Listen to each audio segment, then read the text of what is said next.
नमस्कार साथियों, एक बार फिर से आपका स्वागत है हमारे यूट्यूब चैनल वेका एकेडमी में।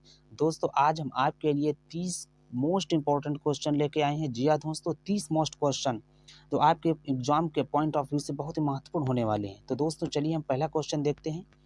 2011 की जनगणना के अंतिम आंकड़ों के अनुसार भारत का सबसे कम जनसंख्या घनत्व वाला राज्य आपको बताना है। तो इसका हो जाएगा ऑप्शन बी, अरुणाचल प्रदेश। अरुणाचल प्रदेश का जनसंख्या घनत्व सबसे कम रहा है। ऑप्शन बी आपका सही हो जाएगा। अगला क्वेश्चन देखेंगे।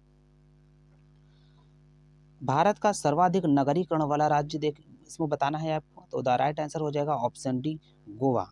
तो गोवा आपका सबसे अधिक नगरीकरण वाला राज्य हो जाएगा। ऑप्शन डी आपका सही हो जाएगा। अगला क्वेश्चन देखेंगे। 2011 की जनगणना के अंतिम आंकड़ों के अनुसार भारत की औसत साक्षरता प्रतिशत में आपको बतानी है। द राइट आंसर आपका हो जाएगा ऑप्शन बी, 74.04%। अगला क्वेश्चन देखेंगे। जनगणना 2011 के अनुसार देश में सबसे अधिक जनसंख्या वाला राज्य कौन सा है, जहां लगभग 20 करोड़ लोग रहते हैं। द राइट आंसर हो जाएगा इसका ऑप्शन है उत्तर प्रदेश। उत्तर प्रदेश में लगभग 20 करोड़ लोग रहते हैं। अगला क्वेश्चन देखेंगे। निम्नलिखित में से कौन सा युग्म सुमेलित नहीं, आपको इसमें बताना है। एक तरफ आपके दशक दिए गए हैं, और यानी दशक यानी वर्ष दिए गए, और अगली तरफ जनसंख्या की दशकीय वृद्धि परसेंटेज भी दी गई है। तो इसमें आपको बताना है, राइट आंसर बताना कि इनमें कौन सा युग्म सुमेलित नहीं है।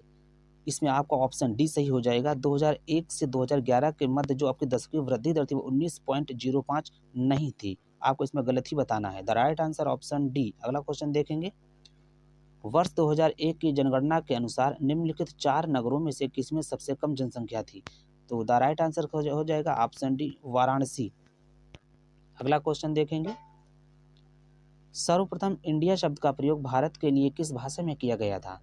तो सर्वप्रथम इंडिया शब्द का प्रयोग भारत के लिए ग्रीक भाषा में किया गया था। The right answer option B हो जाएगा। अगला क्वेश्चन देखेंगे।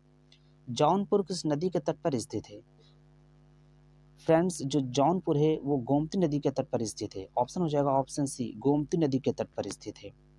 दोस्तों कमेंट करके जरूर बताइएगा कि जो लखनऊ है वो किस नदी के तट पर स्थित है। अगला क्वेश्चन देखेंगे। भारत में निम्नलिखित में से किस राज्य की तटरेखा सबसे लंबी है। ऑप्शन सी, गुजरात राज्य की तटरेखा सबसे लंबी है। अगला देखेंगे। भारत के सुदूर पूर्व में कौन सा देश भारत के साथ सर्वाधिक लंबी अंतर्राष्ट्रीय सीमा बनाता है। तो आपका पड़ोसी देश म्यांमार हो जाएगा। म्यांमार पूर्व में सबसे अधिक अंतर्राष्ट्रीय सीमा बनाता है। दोस्तों, आप एसएससी जीडी एमटीएस आदि एग्जामों के लिए आपकी प्रैक्टिस सेट चल रही है, और वीडियो को लास्ट तक जरूर देखें, जिससे आपको जब भी फायदा मिलेगा इस वीडियो को देखने का। अगला क्वेश्चन देखेंगे। लक्षद्वीप समूह में द्वीपों की संख्या आपको बतानी है। तो लक्षद्वीप समूह में द्वीपों की संख्या हो जाएगी 36। ऑप्शन सी आपका सही हो जाएगा। अगला क्वेश्चन देखेंगे। निम्नलिखित में से कौन सा कथन असत्य है। भारत के स्थल सीमा की लंबाई 15,200 किलोमीटर है। हाँ, ये भी सत्य है। भारत के मुख्य स्थल खंड के समुद्री सीमा की लंबाई 6100 किलोमीटर है। ये भी सत्य है। भारत का देशांतरी विस्तार 68 डिग्री 7 मिनट पूर्वी देशांतर से 97 डिग्री 25 मिनट पूर्वी देशांतर थे। ये भी सत्य है, लेकिन ऑप्शन डी आपका असत्य हो जाएगा। इसलिए द राइट आंसर हो जाएगा option D. The right answer option D, ये असत्य है। अगला क्वेश्चन देखेंगे। भारत में निम्नलिखित राज्यों में से उन्हें पहचानिए जहां से कर्क रेखा गुजरती और उन्हें पूरब से पश्चिम के क्रम में लगाना है। आपके दिया गया है गुजरात, पश्चिम बंगाल, उत्तर प्रदेश, झारखंड, मध्य प्रदेश, बिहार, छत्तीसगढ़, और नीचे दिए गए कोड का प्रयोग कर सही उत्तर आपको बताना है। तो द राइट आंसर इसका हो जाएगा ऑप्शन बी। ऑप्शन बी इसका द राइट आंसर हो जाएगा। उत्तर प्रदेश से कर्क रेखा नहीं गुजरती है। अगला क्वेश्चन देखेंगे।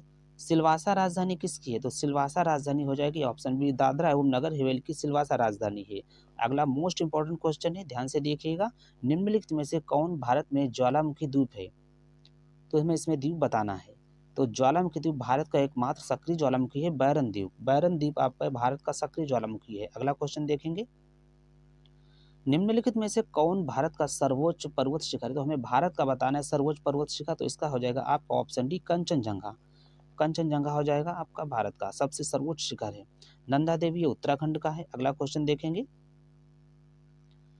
उत्तराखंड का सबसे ऊंचा पर्वत शिखर है। अभी भी हमने पीछे के क्वेश्चन में बताया कि उत्तराखंड का सबसे ऊंचा पर्वत शिखर हमें बताना है नंदा देवी। नंदा देवी उत्तराखंड का सबसे ऊंचा पर्वत शिखर है? अगला क्वेश्चन देखेंगे, धूपगढ़ चोटी स्थित है, कहाँ स्थित है, किस रेंज में स्थित है? तो धूपगढ़ चोटी जो है वो ऑप्शन बी सतपुड़ा रेंज में स्थित है। अगला देखेंगे, हिमाचल प्रदेश में स्थित दर्रा है शिवकीला दर्रा, जोजिला दर्रा, नाथुला दर्रा या फिर चिलपला दर्रा? द राइट आंसर इसका हो जाएगा ऑप्शन ए, हिमाचल प्रदेश में स्थित दर्रे का नाम है शिवकीला दर्रा। नाथुला दर्रा आपके असम में और जोजिला दर्रा आपके लद्दाख में है। अगला क्वेश्चन देखेंगे, सूची 1 को सूची 2 से हमें मिलाना है। एक तरफ सूची 1 में दिया गया है पर्वतीय दर्रे और आपसे सूची 2 में राज्य दिए गए हैं। तो ऑप्शन आपके ए बी सी डी दिए गए हैं, तो उसमें आपको सही सुमेल बताना है। आपका जो माड़ा दर्रा है वो हमें माड़ा दर्रा हो जाएगा, आपका हो जाएगा माड़ा दर्रा। ऑप्शन में देखेंगे ए, माड़ा दर्रा उत्तराखंड में है, तो ए का 4 हमें ऑप्शन सी में आ गया। नाथुला दर्रा सिक्किम में स्थित है। जोजिला दर्रा लद्दाख में स्थित है। शिवकीला दर्रा ये हमारा हिमाचल प्रदेश में स्थित है। द राइट आंसर हो जाएगा ऑप्शन सी।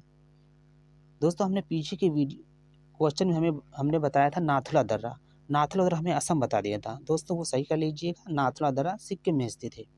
अगला क्वेश्चन देखेंगे, निम्नलिखित में से कौन नदी बंगाल का शोक कहलाती है? दोस्तों बंगाल का शोक बताना है तो इसमें हो जाएगी आपकी ऑप्शन डी दामोदर नदी, लेकिन बिहार का शोक यदि पूछे तो उसमें हो जाएगी आपकी कोसी नदी। बिहार का शोक कोसी नदी कहलाती है। अगला क्वेश्चन देखेंगे, गोदावरी नदी का उद्गम स्थल बताना है। गोदावरी नदी का उद्गम स्थल में हो जाएगा त्र्यंबक गांव। ऑप्शन बी त्र्यंबक गांव हो जाएगा गोदावरी नदी का उद्गम स्थल। अगला क्वेश्चन देखते हैं, मोस्ट इंपॉर्टेंट क्वेश्चन है, निम्नलिखित में वह नदी कौन सी है जो एक भ्रंश घाटी यानी रिफ्ट वैली से होकर बहती है? द राइट आंसर हो जाएगा नर्मदा नदी। नर्मदा नदी ये सतपुड़ा और विंध्य के पर्वत के बीच से होकर बहती है। अगला क्वेश्चन देखेंगे, निम्नलिखित में से कौन सी नदी विंध्य तथा सतपुड़ा पर्वत श्रृंखला के मध्य से होकर बहती है? हमने अभी भी क्वेश्चन में बताया है कि नर्मदा नदी सतपुड़ा पर्वत और विंध्य पर्वत के बीच से होकर बहती है। द राइट आंसर हो जाएगा ऑप्शन ए, नर्मदा नदी। अगला क्वेश्चन देखेंगे, गंगा और ब्रह्मपुत्र की संयुक्त जलधारा किस नाम से जानी जाती है? द राइट आंसर हो जाएगा ऑप्शन सी, मेघना के नाम से जाना जाता है। अगला क्वेश्चन देखेंगे, सलाल बांध परियोजना निम्नलिखित नदियों में से किस पर बनाया गया है? द राइट आंसर हो जाएगा ऑप्शन सी, चिनाब नदी पर सलाल और बगलिहार परियोजना स्थित है। आपको इसमें सलाल बांध परियोजना पूछा गया तो चिनाब नदी पर स्थित है। अगला क्वेश्चन देखेंगे, प्रसिद्ध लैगून झील जो चिल्का है वो किस राज्य में स्थित है? द राइट आंसर हो जाएगा ऑप्शन सी, ओडिशा राज्य में चिल्का झील स्थित है।